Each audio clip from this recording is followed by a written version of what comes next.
Jadi ngukur hidup tuh gampang. Hidup kita ini sudah berhasil atau tidak, ukur saja. Apakah kehadiran kita di suatu tempat dirindukan atau disesali? Dari situlah kita bisa mengukur keberhasilan hidup. Karena itu yang nampak dan jelas bisa dilihat. Tapi kita sering tidak jujur karena kita sering menggunakan ukuran-ukuran yang subjektif. Ukuran-ukuran yang dibangun oleh diri kita sendiri, sehingga lahirnya cuman merasa diri kita sudah paling benar, paling soleh, paling baik. Lalu kita mulai merendahkan orang lain yang dianggap buruk oleh pikiran kita sendiri. Padahal baik dan buruk itu sesungguhnya adalah produksi dari pikiran kita sendiri. Oleh karena itu, maka pada kesempatan yang penuh berkah ini, saya mengajak kita semua untuk jujur pada diri sendiri. Mari kita bermuhasabah setiap saat, melakukan refleksi secara cermat di sisa usia yang entah berapa lama lagi, karena saya percaya sepanjang kehidupan dipinjamkan kepada kita, sepanjang nafas masih dipinjamkan kepada kita, sepanjang napas yang keluar balik lagi ke tubuh kita, berarti semesta sesungguhnya masih akan menggunakan kita sebagai kepanjangan tangannya. Semesta masih membutuhkan kita. Semesta masih akan memerankan peran kita dalam kehidupan ini. Sekecil apapun peran kita itu penting. Yang kacau adalah ketika kita merasa diri sebagai yang paling penting. Dan orang yang merasa diri paling penting, ya, mau parkir aja susah. Orang yang merasa diri paling penting, mau duduk saja susah. Ketika deretan paling depan sudah penuh, mungkin saja orang yang merasa diri penting balik lagi, karena dia merasa tidak layak ketika harus duduk di belakang, walaupun dia datangnya belakangan. Itulah orang yang sedang menipu dirinya sendiri. Coba jadi orang yang tidak tahu apa-apa, tidak bisa apa-apa, tidak punya apa-apa, dan tidak merasa siapa-siapa. Justru kita sedang menciptakan surga bagi kita. Duduk dimanapun gak masalah. Kita ke bagian antrian nomor berapapun gak masalah. Bahkan ketika ada antrian makan, kemudian giliran dia sudah habis makanannya, orang yang sudah selesai dengan dirinya sendiri pasti tidak akan marah. Oh, berarti rezeki saya cuman kebagian piringnya saja. Ya sudah. Beda dengan orang yang masih konflik dengan dirinya sendiri.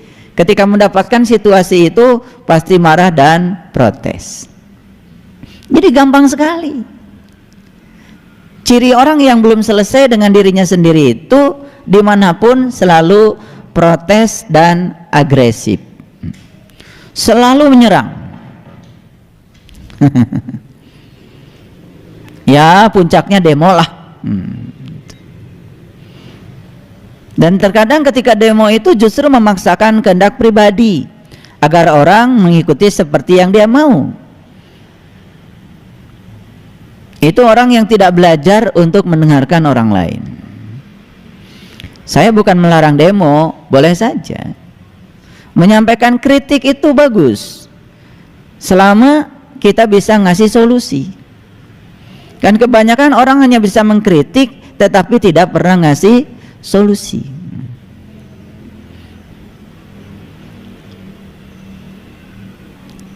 Oleh karena itu mari kita bersyukur hari ini kita dikumpulkan oleh semesta di tempat ini. Semoga kita mendapatkan kesadaran baru. Mari kita puji Allah bersama-sama membaca hamdalah. Alhamdulillahi rabbil alamin. Mari kita awali kajian kita di pagi yang penuh berkah ini, seraya memohon ridho dan berkah Allah, dengan menyapa asmanya dengan kelembutan dan cinta, seraya membaca basmalah. Bismillahirrahmanirrahim.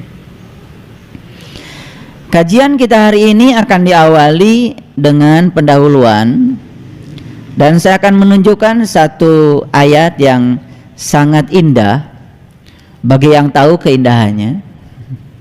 Dan ayat ini biasa-biasa saja bagi orang yang tidak melihat mutiara di dalamnya. A'udzubillahi minasyaitonirrajim. Bismillahirrahmanirrahim. Wal malaku ala arjaiha wa yahmilu arsya rabbika qaumahum yauma idzin samaniyatun. Saya akan bacakan terjemahan yang ada sesuai dengan yang beredar. Ini saya ambil dari Quran digital resmi ya, dari Departemen Agama. Wal malaku ala arjaiha, dan malaikat-malaikat berada di segala penjuru. Wa yahmilu arsya rabbika qaumahum yauma idzin samaniyatun. Dan pada hari itu 8 malaikat menjunjung tinggi aras Tuhannya di atas kepala mereka. Ini indah ya bagi yang tahu. Jadi aras itu sering dipahami sebagai suatu tempat yang ada di tempat yang jauh di sana. Bahkan Allah pun sering dipersonifikasikan seakan-akan berada di tempat yang jauh di sana. Makanya kita setiap hari merayu-rayu Allah supaya Allah mau berbaik hati kepada kita, mengikuti keinginan-keinginan kita. Bisa dibayangkan ya, kalau Allah dirayu dan mengikuti semua keinginan manusia, bisa rusak semesta ini. Hampir tidak ada manusia yang minta miskin, kan? Betul? Dan hampir semua manusia setiap habis doa pasti minta rezeki yang berlimpah, kan? Kepada siapa? Kepada Tuhannya. Dan kalau Tuhan mengabulkan semua permintaan manusia untuk menjadi kaya, maka semesta ini dalam sekejap menjadi sesuatu yang kacau balau. Karena kalau semua kaya, genteng bocor naik sendiri. Kalau semua kaya, semua punya uang, bikin rumah ngaduk sendiri. Kalau semua kaya, pengen beras, semua orang harus nyangkul sendiri. Repot bukan? Dan kita tidak pernah berpikir sejauh itu. Dan seakan-akan Tuhan itu menjadi, kehidupan menjadi baik kalau Tuhan mengabulkan semua permintaan manusia. Dan ketika Tuhan mengatur permintaan manusia sedemikian rupa, malah kita berburuk sangka kepada Tuhan, seakan-akan Tuhan itu tidak mendengarkan doa kita. Betul apa tidak?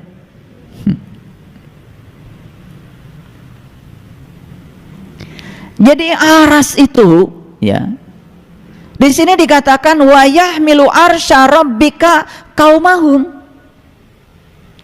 Aras Tuhanmu itu ada di atas kamu. Maka di Quran itu banyak sekali istilah atas bawah, langit bumi. Batasnya itu cuma ini aja nih, batasnya ini. Makanya di Quran surat Al-Baqarah ada perintah menyembelih sapi betina. Dan sapi betina itu hakikatnya adalah jasmani. Dan sapi betina yang boleh disembelih itu tidak tua, tidak muda. Terlalu muda belum cukup belajar spiritual.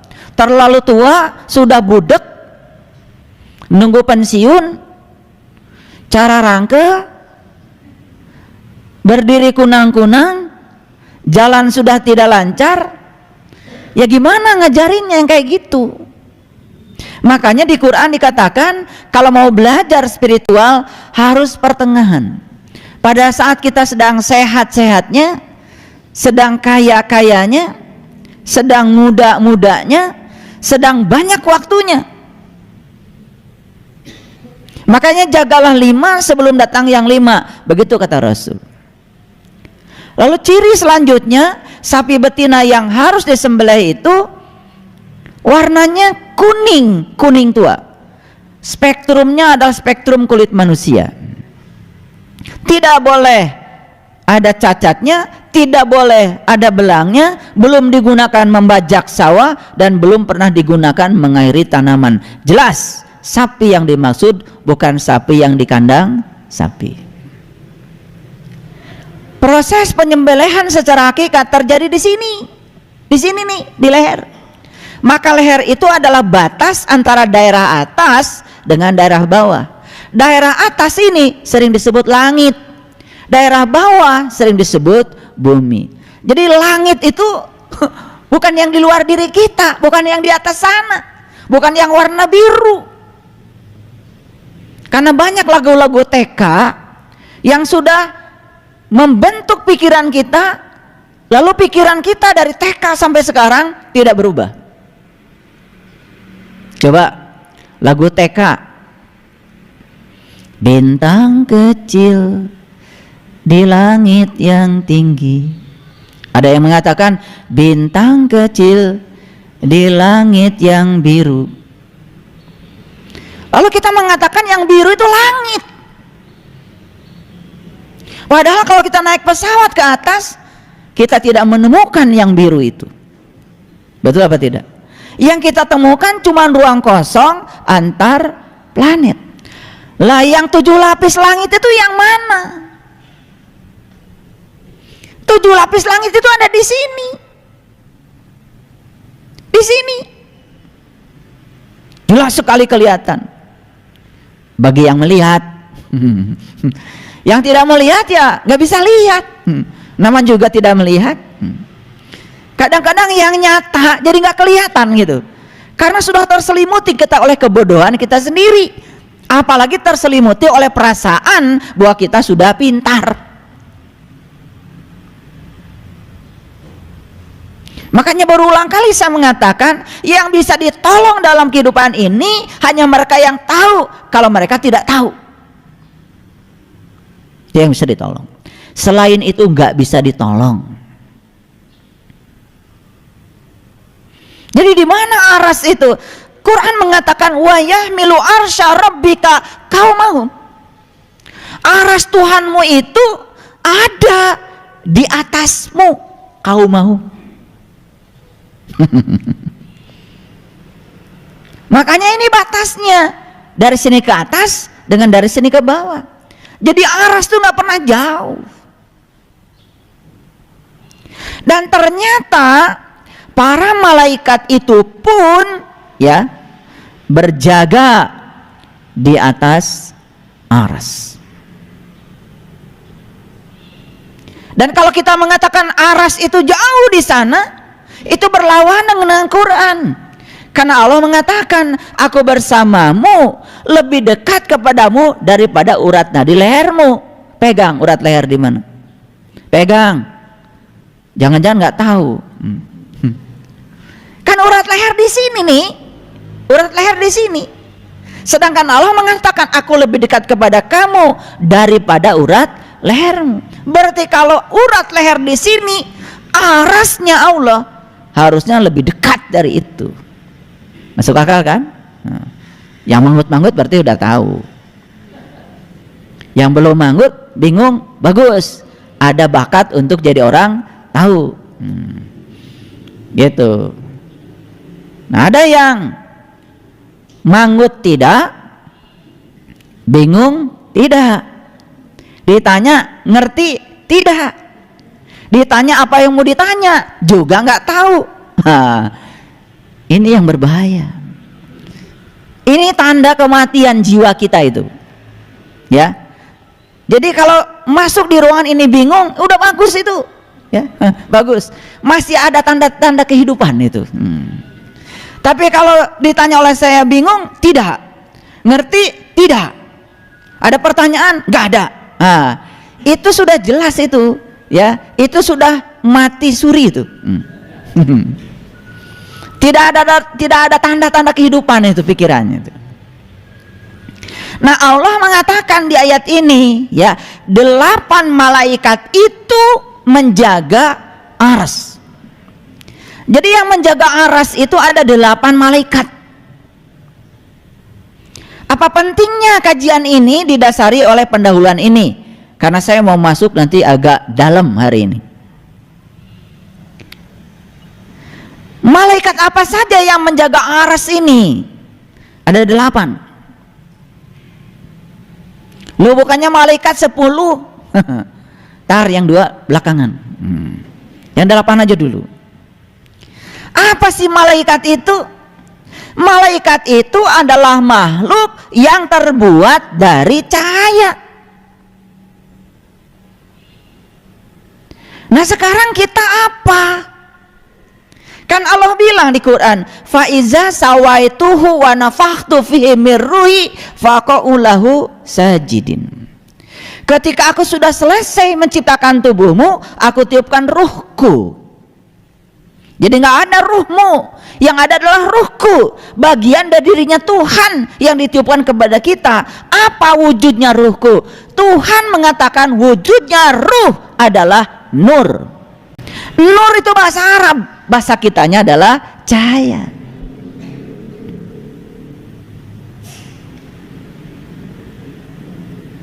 Jadi malaikat itu makhluk yang terbuat dari cahaya. Sedangkan diri kita yang sejati kan ruhku. Sedangkan ruhku wujudnya adalah cahaya. Jadi siapa malaikat?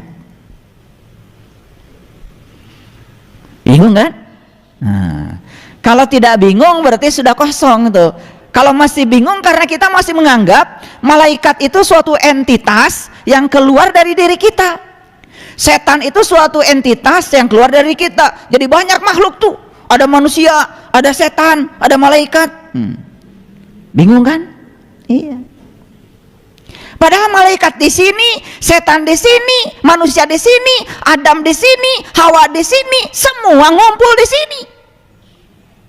Bagi yang tahu, kelihatan jelas. Jelas sekali kelihatan. Makanya setan itu kan sering, ya, diasosiasikan sebagai sesuatu yang suka membisik. Kalau membisik jaraknya jauh apa dekat?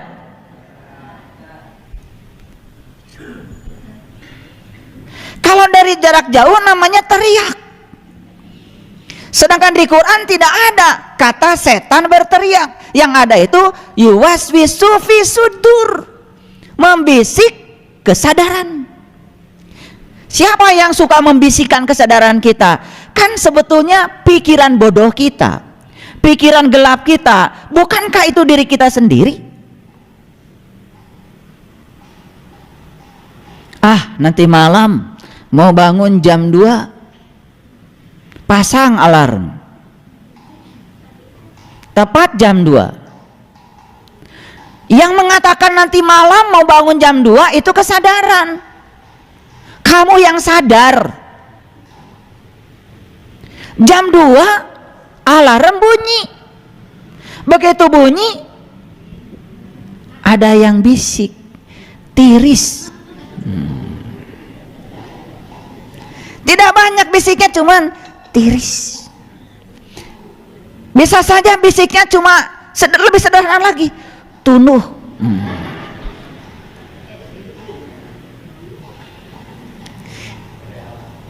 Siapa yang membisik itu? Kan kamu sendiri. Nggak ada orang datang ke kamar kita membisiki kita, nggak ada. Sesederhana itu sebenarnya kalau kita ngaji jujur. Jadi yang membisiki kita itu adalah pikiran gelap kita yang sedang membisiki kesadaran kita. Itu yang disebut dengan yuwaswisu fi sudur, yang membisiki kesadaranmu. Jadi siapa setan?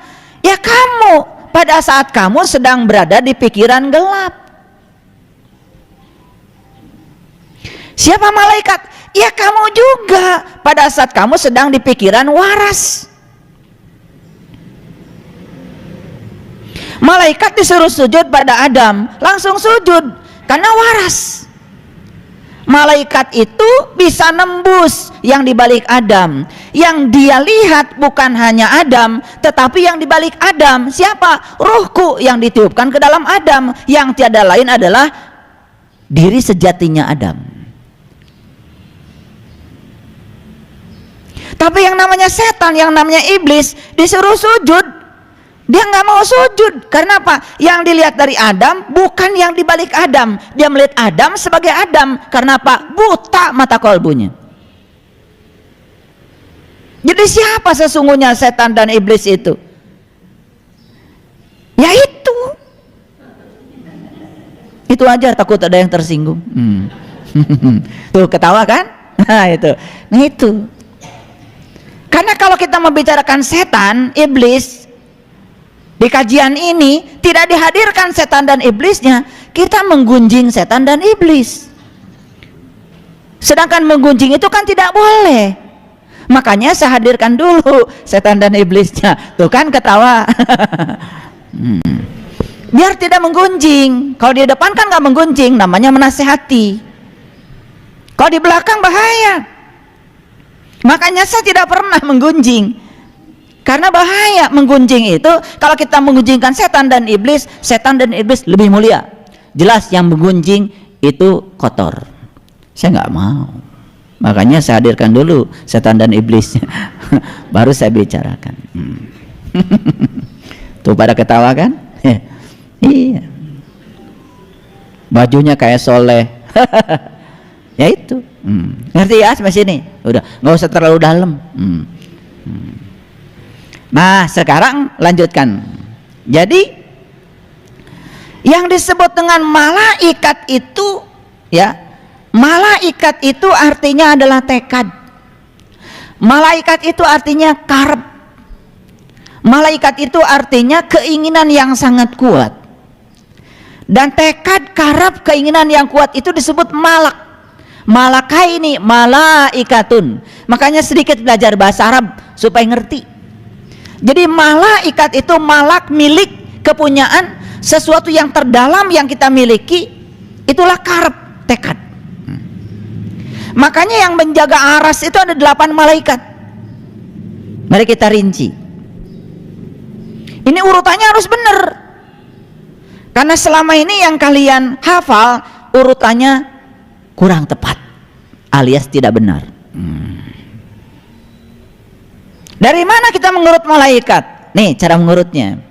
Yang pertama, malaikat yang harus kita kenali adalah malaikat Munkar dan Nakir. Tuh dulu.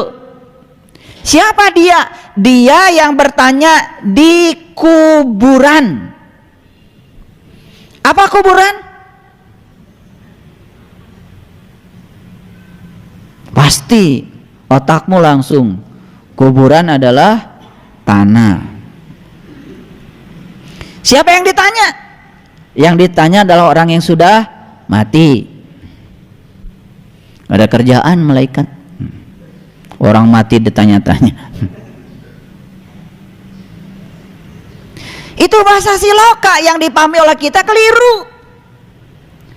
Kuburan yang sebenarnya adalah tanah. Tanah itu apa? Nih tanah, nih tanah. Makanya Quran mengatakan, aku ciptakan manusia terbuat dari tanah. Apanya? Jasmaninya.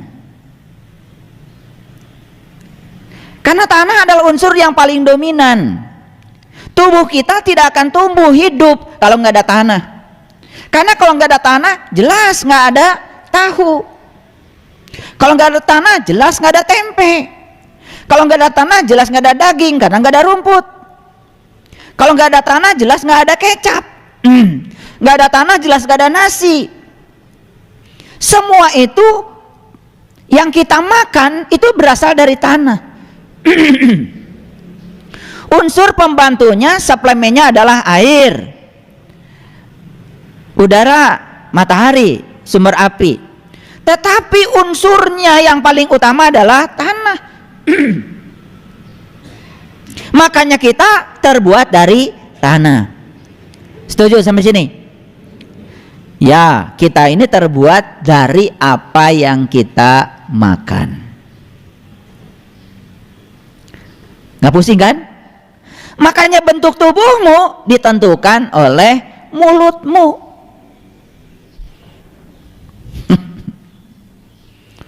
Ini saya kok ngeral gini. Ya salah mulut. Emosimu ditentukan oleh piringmu. Makanya damai dimulai dari piring. Karena orang yang di piringnya masih makan, masih makan daging merah, masih makan gulai kambing, masih makan sate kambing, semua serba merah. Saya yakin emosinya juga merah, pikirannya juga merah, rapotnya merah. Sepanjang dia masih membunuh dan menyakiti untuk kelangsungan hidupnya, maka dia menanggung karma yang besar dalam perjalanan hidupnya. Makanya orang-orang yang sadar mengambil pilihan untuk mengambil makanan yang karmanya lebih sedikit. Makanya makan buah dan sayur. Ini penting nih supaya ngerti. Jadi mulut dan piring itu bahaya kalau nggak dikontrol. Makanya kedamaian mulailah dari piring. Dari situ mulai kedamaian. Makanya orang yang sudah makannya bersih, makannya sayur, makannya buah, sudah menghindari makanan-makanan yang berasal dari membunuh binatang lain, itu sudah mulai itu karmanya sedikit. Pasti mulai damai itu. Itu diajarkan leluhur kita. Makanya di tanah Parahyang itu pa itu artinya tempat, ra itu cahaya, hyang itu leluhur, Parahyang tempat leluhur yang bercahaya. Di sini nih diajarkan kita leluhur kita makan makanan yang langsung dari alam. Makanya ada peribahasa, gampang punya istri orang Sunda. Aburkeun we ka kebon pasti dahar. Iya, makanya orang Sunda terkenal dari dulu kulitnya bagus. Yang bagus maksudnya. Karena apa? Sudah terbukti kalau makanan-makanan yang mentah, lalab-lalaban itu terbukti tanpa terpengaruh oleh panas api, ternyata itu bisa menimbulkan regenerasi sel. Leluhur kita udah sampai situ. Jadi alam ini sudah memasak matang, dan setiap yang dimasak oleh alam itu sudah matang. Makanya makan langsung dari alam itu sehat. Nah itu ada bangsa yang persis seperti leluhur kita di Priangan ini. Siapa itu? Orang Jepang. Mereka lebih suka makanan yang langsung dari alam, tanpa dimasak. Ternyata itu lebih sehat. Terbukti di Okinawa rata-rata umur orang sana di atas 100 tahun. Jadi yang menentukan umur tuh kita juga sebetulnya, ya. Tergantung cara hidup kita. Nah kalau hidup sudah sehat kemudian meninggal, ya sudah, itu baru kita berbicara takdir. Jangan bicara takdir dulu kalau belum benar hidupnya, ya. Makan segala, ya, akibatnya apa? Darah kita jadi kotor, kemudian kita, oh sudah takdir. Tidak begitu cara memahami takdir, ya. Sampai sini ngerti? Mana kuburan? Ini kalau ada kuburan, ada yang dikubur dong. Makanya orang Sunda bilang aya kurung, aya kuring. Nah kuring teh nu kakurung. Makanya orang Sunda bilang jisim abdi, gitu. Jisim itu jasad, abdi itu kuring. Makanya Kira sering mengatakan cekuring oge tuh.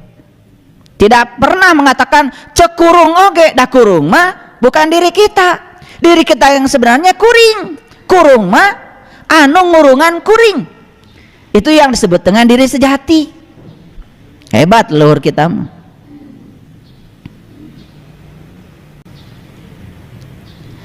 Jadi malaikat pertama yang harus kita kenal adalah malaikat Munkar dan Nakir yang bertanya di kuburan. Pernah nggak kalian bertanya, kenapa di kuburan harus ada 2 malaikat? Apa nggak cukup 1 malaikat? Pernah nanya? Pasti nggak nanya. Udah dijamin oleh saya pasti nggak nanya. Apa kata orang yang ikut aja? Kan begitu? Nah itulah saya tuh menjadi aneh karena saya tuh apa saja ditanya. Ternyata apapun yang saya pertanyakan pada semesta, semesta ngasih jawaban. Karena jawaban hanya diberikan kepada mereka yang mau bertanya. Siapa yang mencari akan mendapat. Siapa yang mengetuk pintu maka pintu akan terbuka. Yang tidak pernah bertanya tidak akan pernah dialiri jawaban. Bertanya itu cuma kelihatan bodoh 5 menit kok. Tapi selanjutnya akan pintar samanya kalau mau bertanya. Itulah kita. Di kubur itu katanya ada 2 malaikat yang bertanya. Saya waktu kecil umur belasan tahun udah nanya sama bapak saya. Pusing bapak saya tuh kalau ditanya sama saya. Kenapa pak? Ya, yang nurunkan hujan cuma 1, malaikat Mikail. Padahal yang harus dihujani banyak. Ini yang nanya di kubur cuma 1 tapi 2. Bingung bapak saya. Makanya saya titipkan ke pesantren. Saya tanyakan lagi sama ustadz yang dititipi. Saya tanya lagi, bingung lagi dia. Dipulangkan dari pesantren. Nasib saya begitu, terombang-ambing saya dulu. Dan ketika saya bertanya pada diri saya, sejujurnya malah saya diasingkan. Saya sebetulnya pernah tidak nerima lah dengan kehidupan ini. Masa saya nggak boleh nanya gitu? Maka saya tidak boleh ngerti. Dan saya tidak mau seperti kebanyakan orang, karena saya ingin menjadi diri saya sendiri. Ini judul kita hari ini. Makan judul kita hari ini adalah ini nih. Lupa saya ngasih judul ya. Gak apa-apa. Biasanya diingatkan ketika sudah jalan. Judul kita hari ini adalah jadilah seorang mahakarya.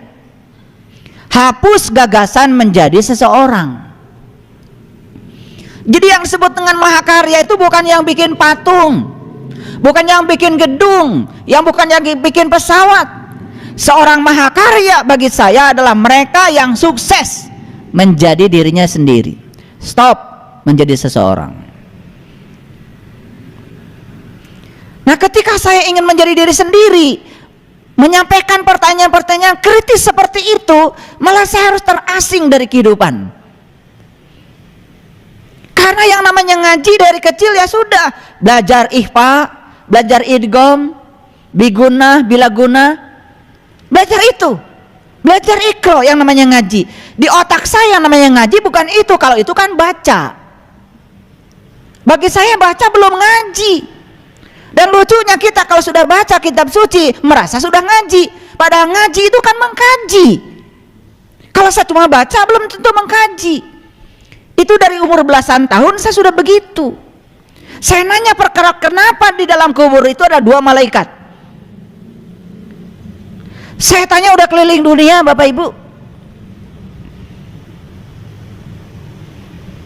Akhirnya karena saya tidak puas, ya sudah, saya tanya aja sama Allah. Tolong Allah kasih jawaban. Saya ingin mengerti. Dan ternyata intuisi hidup. Begitu intuisi hidup, semua pertanyaan itu terjawab tanpa kata-kata. Tiba-tiba mengerti.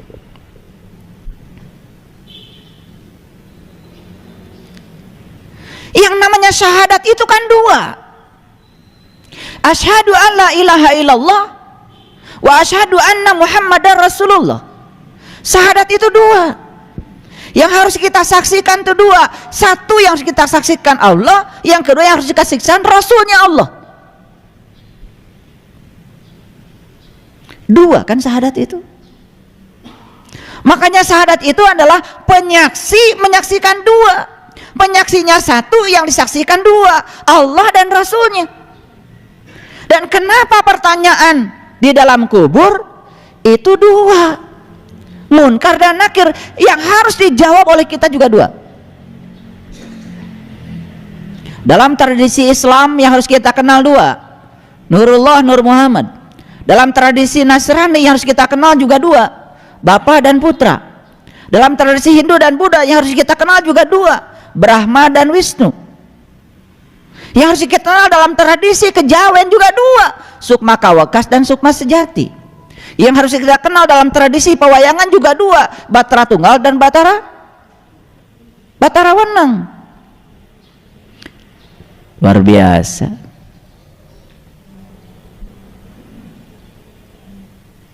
Karena saat Allah meniupkan ruhku ke dalam diri kita itu tiga. Maka di Quran dikatakan laqad kafaral ladina qalu innallaha salisu salasa. Sungguh tertutuplah orang-orang yang mengatakan bahwa Allah salah satu dari yang tiga. Gak boleh salah satu, harus gumulung manunggal. Tiga. Tiga itu apa? Yang menyaksikan dan disaksikan. Yang menyaksikan satu, yang disaksikan dua. Makanya pertanyaan dalam kubur ini ada dua. Makanya malaikatnya ada dua. Kalian tinggal enak dengar saya bicara. Saya belasan tahun mencari jawaban ini, dan saya berikan langsung di sini. Harusnya bayar.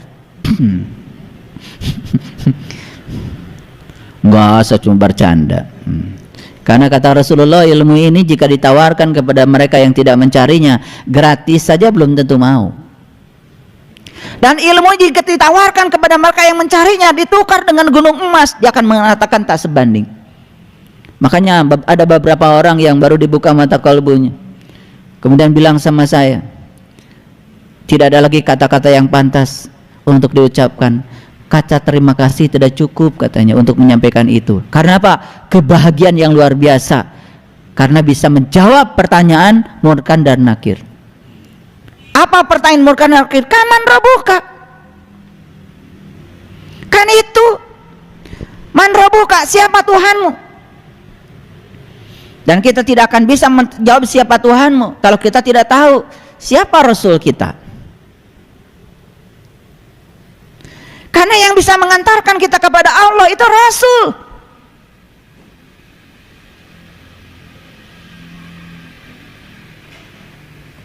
Rasul. Makanya Rasul ada dua, ada Rasul yang syar'i, wujudnya manusia, ada Rasul yang hakiki, wujudnya adalah guru sejati, ada dalam diri kita. Itu adalah usul kita, itu wasilah kita, itu juru selamat kita yang akan mengantarkan kita kepada Allah. Siapa yang diantarkan? Jiwa kita. Siapa yang tuju? Allah kita. Makanya jiwa harus ketemu dengan sang maha jiwa. Jadi sebetulnya kita ini sedang melakukan perjalanan. Syarat untuk melakukan perjalanan jelas. Satu, harus ada jalan. Setuju? Awas, catat. Syarat untuk melakukan perjalanan satu, harus ada jalan.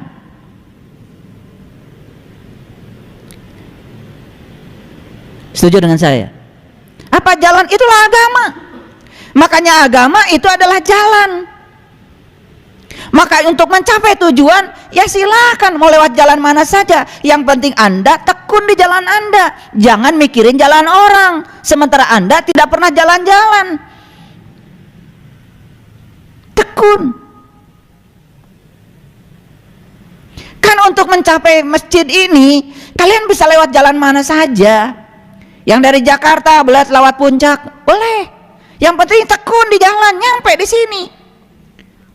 Lewat Cikampek, boleh. Yang penting tekun sampai di sini. Ada dari Medan, lewat Subang juga boleh kok. Asal tekun sampai di sini. Yang tidak akan sampai itu yang suka mikirin jalan orang, merasa jalannya paling hebat, tapi dia sendiri nggak kemana-mana. Itu masalahnya. Sugan kahartieun. Paham sampai di sini? Syarat pertama apa? Harus ada jalan. Yo, pinter enggak? Syarat kedua apa? Belum syarat kedua. Syarat pertama bereskan dulu. Jalannya harus bagus, harus lebar, betul? Jangan ada hambatan, jangan banyak bolongnya. Paham? Oke. Syarat yang kedua, tentu saja harus ada kendaraan. Mana kendaraannya? Nih kendaraan. Kendaraan terhebat yang diciptakan semesta untuk kita jalan-jalan mengantarkan sang jiwa kepada Allah adalah tubuh. Ini tubuh, keren. Temukan rahasia tubuh. Makanya di Quran ada doa, ya Allah terima kasih Engkau telah mengajarkan bagaimana cara Engkau untuk mengendarai tubuh ini.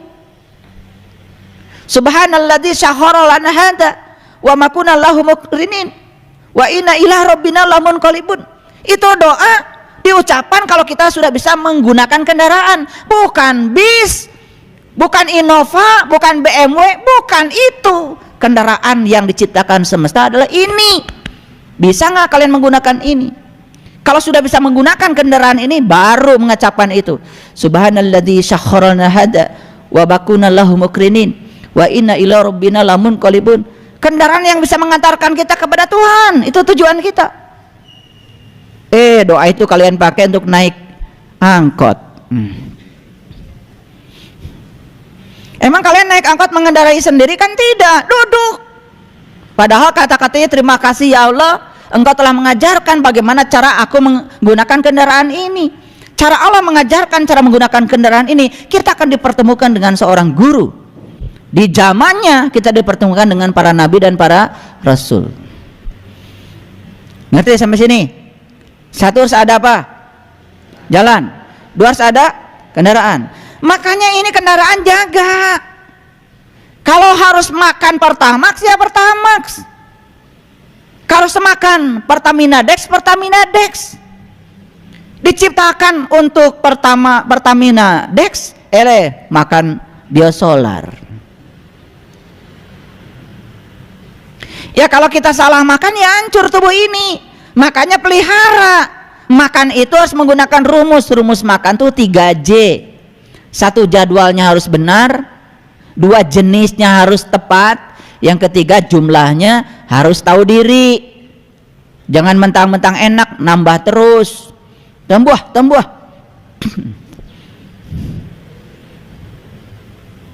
gitu. Sudah ngambil 1 kil gede, masih nambah keneh, can teurap mah can eureun. Bagaimana? Kan sepertiga harus air, sepertiga baru padat, sepertiga udara, supaya tubuh ini jadi kelihatan ideal. Ya, murid saya nggak boleh tubuhnya gendut. Maaf ya.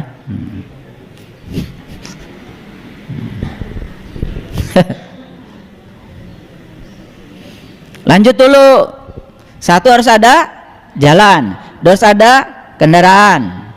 Tiga, harus ada supir. Supirnya yang terampil. Supir itu ini supir nih pikiran kita.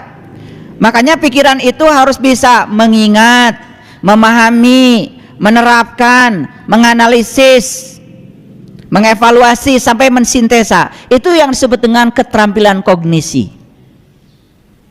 Dan pikiran ini harus cerdas, harus punya keterampilan solve problem. Oh, supirnya lelet keburu tabrakan. Makanya kenapa kita banyak tabrakan? Lelet. Cukup nggak supir? Nggak cukup. Ya jelas dong, kalau kita mau jalan-jalan harus ada apa? Harus ada jalan, harus ada kendaraan, harus ada supir. Harus apa lagi? Apa lagi? Ya ketika jalan harus ada rambu-rambu lalu lintas. Rambu-rambu disebut petunjuk jalan. Petunjuk jalan dalam bahasa spiritual disebutlah kitab suci. Maka setiap agama punya kitab suci, itu namanya petunjuk jalan. Kan kamu ditanya, apa petunjuk jalanmu? Kitab suci. Ngerti nggak? Ya kalian cuma baca doang, nggak ngerti isinya, tidak pernah tahu apa yang ditunjukkan oleh kitab suci. Maka di Quran dikatakan alif lam mim zalikal kitab la raiba fi hudan lil muttaqin. Jadi Quran itu akan menjadi petunjuk bagi orang yang bertakwa. Apanya takwa?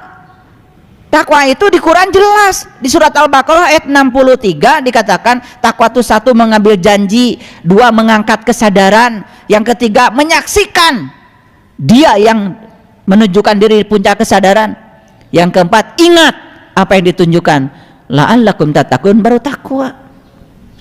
Apa yang takwa kamu lakukan selama ini? Enggak jelas. Takwa itu laku sebetulnya. Laku yang dapat mengantarkan kita liqah kepada Allah, perjumpaan kepada Allah. Itu jelas di Quran. Lanjut dulu. Petunjuk jalannya sudah ada? Ada, cuman kalian nggak ngerti. Makanya sering salah jalan. Makanya nggak nyampe-nyampe. Saya percaya ya kalau baca kitab suci udah pada rajin, tapi ngertinya saya ragu. Padahal dikatakan kita sudah merasa ditunjuki jalan kalau sudah mengerti. Itu masalahnya. Sibuk baca sementara tidak mengerti. Lanjut, cukup? Gak cukup. Harus ada orang yang membantu kita memahami petunjuk jalan. Itu yang disebut dengan penuntun jalan. Di zaman Nabi dan Rasul itulah para Rasul. Sekarang kita tidak hidup sejaman dengan beliau. Kita hidup sejaman dengan orang-orang yang hidup bersama kita. Harus ketemu dengan seorang guru yang bisa menunjukkan apa maksudnya petunjuk jalan. Namanya penuntun jalan. Cukup? Belum cukup, jangan ngangguk dulu. Harus bawa bekal. Bawa bekal. Tahu bekalnya apa? Apa? Ilmu. Di Quran jelas, fatazawwadu fa inna khairu zadi taqwa. Berbekalah kamu, sebaiknya bekal adalah takwa. Takwa itu hurufnya ada 4, tawaddu, selalu rendah hati. Qaf, qanaah, menerima apapun yang terjadi di perjalanan apa adanya, jangan banyak protes. Waro, malu sama Allah, malu sama diri, malu sama sesama. Sehingga punya adab dalam proses berjalan. Yang keempat alif itu ikhlas. Itu bekalnya. Cukup? Belum cukup. Harus ada penumpangnya. Siapa yang mau diantarin? Siapa penumpangnya? Itulah dirimu, itulah jiwamu, itulah penumpangnya. Sadar nggak? Wah, hidup adalah perjalanan. Kalau sadar hidup adalah perjalanan, berarti kita harus mencapai tujuan. Tujuan kita mengembalikan sang jiwa yang berasal dari Allah kepada sang maha jiwa untuk memenuhi ayat innalillahi wa inna ilaihi rajiun. Gitu. Makanya malaikat yang harus kita kenal pertama kali adalah malaikat Munkar dan Nakir, supaya kita ketemu dulu Allahnya, ketemu Rasulnya, supaya sang jiwa itu tidak berjalan sendiri, ada pendampingnya, ada guru sejatinya yang mendampingi. Insya Allah dalam perjalanan tidak akan salah jalan. Satu. Malaikat yang mana lagi yang harus kita kenal? Yang kedua, malaikat yang kedua yang harus kita kenal adalah malaikat Ijrail. Apa tugasnya? Apa tugasnya? Pada pintar biasanya kalian. Kalau urusan ngapalin kayak gitu-gitu udah keren lah pokoknya. Disangkanya ntar di akhirat mau ditanya gitu, ada ujiannya. Siapa malaikat pencabut nyawa? Ijrail gitu. Gak penting. Yang paling penting sekarang kita kenal dan ketemu dengan malaikat itu. Kan malaikat saya bilang tadi tekad, karep. Malaikat Ijrail tugasnya apa? Mencabut nyawa. Makanya kata Nabi, mut anta qabla mut. Belajarlah mati sebelum kamu mati. Kata orang tua kita, kamu harus bisa mati sak jroning urip supaya kamu bisa kenal jati dirimu. Harus belajar ilmu sangkan paraning dumadi, ilmu sangkan paran. Dari mana kamu asal? Apa tugasmu? Setelah ini kamu mau kemana? Untuk bisa menjawab pertanyaan itu, kamu harus berkenalan dengan malaikat Ijrail, agar kamu bisa belajar mati selagi hidup, agar bisa mengalami ayat kullun nafsin zaikatul maut, belajar merasakan mati. Ayo pikirkan kata-kata saya. Belajar merasakan mati pada saat setelah mati atau masih hidup? Masih hidup atuh. Kalau sudah mati, kita tidak akan pernah bisa merasakan rasanya mati. Merasakan rasanya mati harus hidup. Makanya kullu nafsin zaikatul maut, setiap yang bernyawa harus merasakan rasanya mati. Merasakan rasanya mati sekarang mumpung masih hidup. Sok yang waras pikirannya. Orang yang mati tidak akan merasakan mati. Namanya juga mati. Kan merasa itu harus hidup. Ini ngerti nggak saya ngomong? Makanya berkenalan dengan malaikat yang kedua, namanya malaikat Ijrail, supaya kita belajar mati sakjroning urip, supaya kita belajar untuk mematikan diri. Disitulah kita belajar membunuh ego, membunuh keakuan, dan lain sebagainya. Banyak. Kalau sudah berkenalan dengan malaikat Ijrail, apa yang selanjutnya kita harus lakukan?